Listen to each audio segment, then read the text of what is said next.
What did he tell you about what happened on Saturday evening?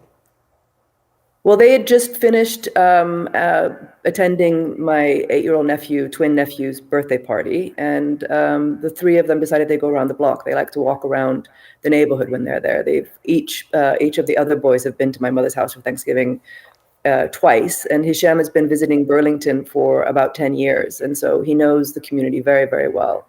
And so he was hosting them on a walk, and they were walking down about 2 blocks from my mother's house, and a man came out of a building and approached them. They stepped to the side to allow him to have space on the sidewalk to pass them. He pulled out a gun and, without saying anything, shot them.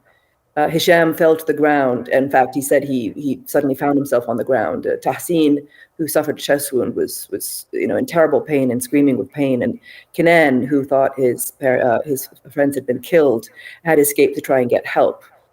Hisham, worried the shooter stayed over them for a shorter period and then left. So Hisham thought that the man was going to continue to shoot them and kill them. And then Hisham called 911 and the EMT came. Just your son was the one to even call, and to have that, wherewithal to be able to do that and just be so afraid as well. Do you believe you know why he did this? Does Hashim think so? He knows?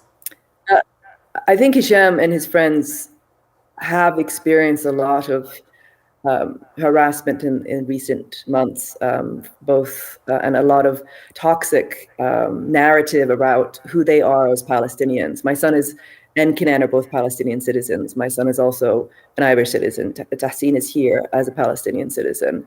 And Hisham, as an Irish citizen in Ireland, would be recognized as a person and supported in his experience, his historical experience, and his cultural experience. The Irish are incredibly supportive of the Palestinians. In America, the mainstream media and certain high-level government officials have called for really brutal action against the Palestinians in Gaza, and have stood by, or have the other ones have stood by as 1 in 200 Palestinians have been killed. I mean, the equivalent of the deaths in Gaza in America is around 3 million people in proportion to the US population. So I think, Hisham and Kenan and Tahsin, I haven't asked them about this specifically, but in this context, which is very toxic towards Palestinians and Muslims and Arabs, and in a current cultural state where people are othered very easily, it is easy to make a link between the actions that dehumanize Palestinians in general and the actions of someone who used his gun to express his opinion. We are still waiting for the details of the investigation.